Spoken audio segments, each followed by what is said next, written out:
That was a new thought? Yeah, it was a new That was a thought. new concept. It seemed a bit shocking to me that, because I thought anger was just an automatic response. I thought anger was, you know, an answer to something. I didn't realize at that time that I actually had the power to control my anger, no matter what was going on in my situation around me. So you've been riding that emotion like a roller coaster. I had, and I was really milking it too. I was using it to my advantage, you know. Well, God was, you know, checking me. He was calling me up on that one. So if you cannot control your own spirit, you're like a city broken down without walls. So as I thought of that a little bit more, it was like, the city is my family. The city was everything that was important to me. You know, our city is everything we work for and we build and we strive for and we hope and, you know, have all of our dreams and everything wrapped up in our city. And if I could not control my own emotions, my city was defenseless.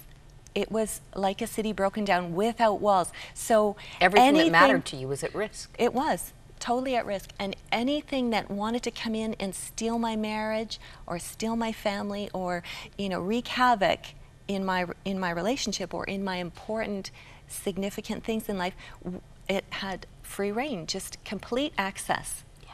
And so and that was all as a result of my personal lack of control. So I decided of self-control. So I decided, okay, I have to change me. That was a big revelation, that it was possible to change me, that I couldn't necessarily change my husband. God had to change my husband, so I had to change me.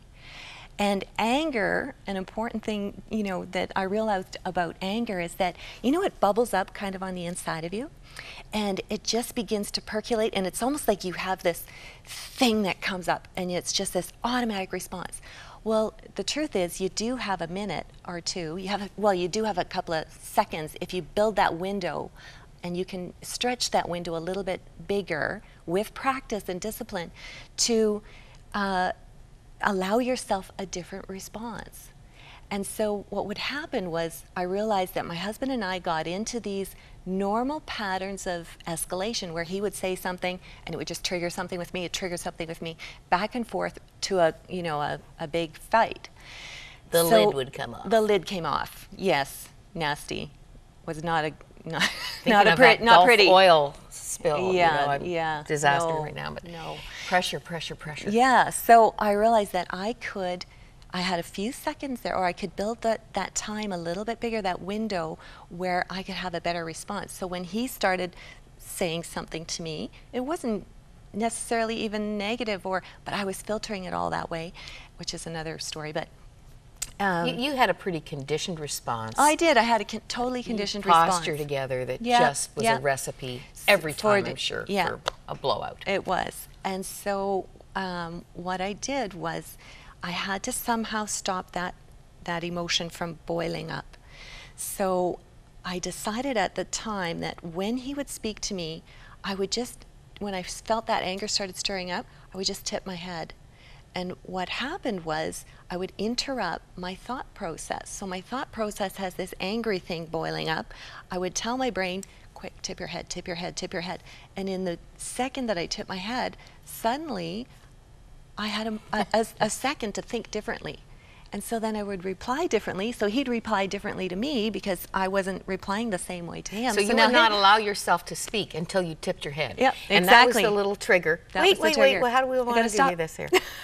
Well, isn't that we may just have given the nation a tool. I hope we did, because it's a powerful tool. And what happened was, I started responding differently.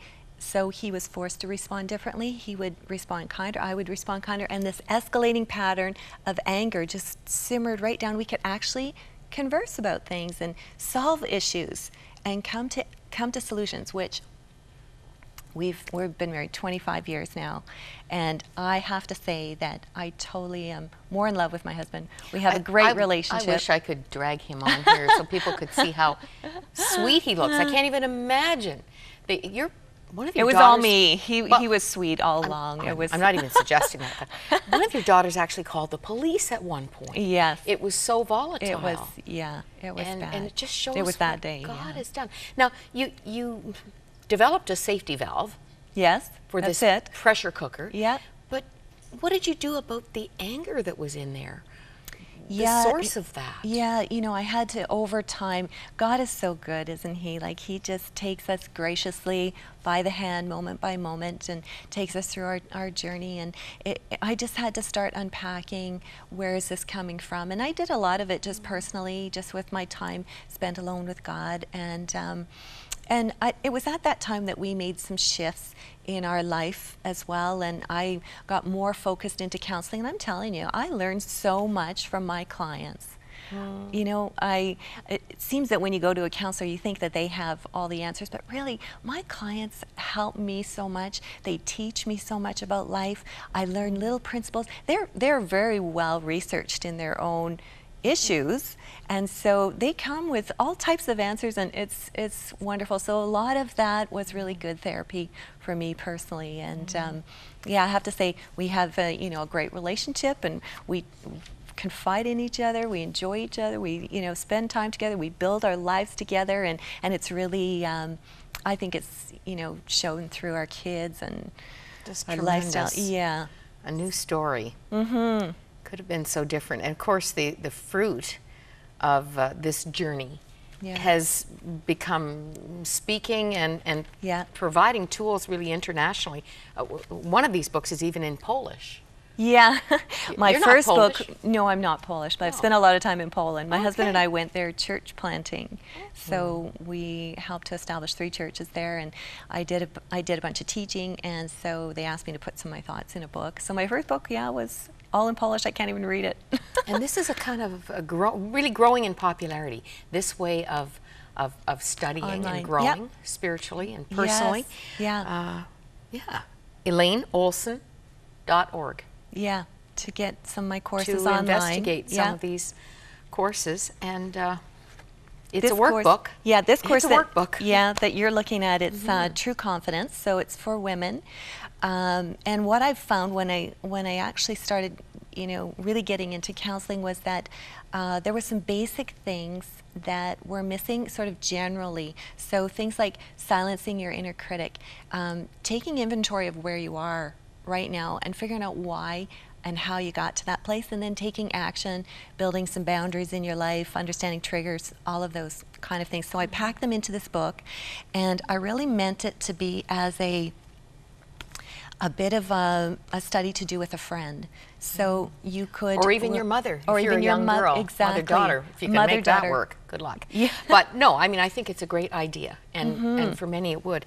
And here's one on marriage: Say I Do, Body, Soul, Spirit, Taking the Limits Off Love. Yeah. These are all needed now. Yes. Elaine, this is wonderful. I love that program. There's so many things that I've learned in my marriage all built into that program, and it's been, you know, just a real cool thing to put it all out onto a course. And brand new, Making Peace with Me, an experience to wholeness. Yeah. This is wonderful.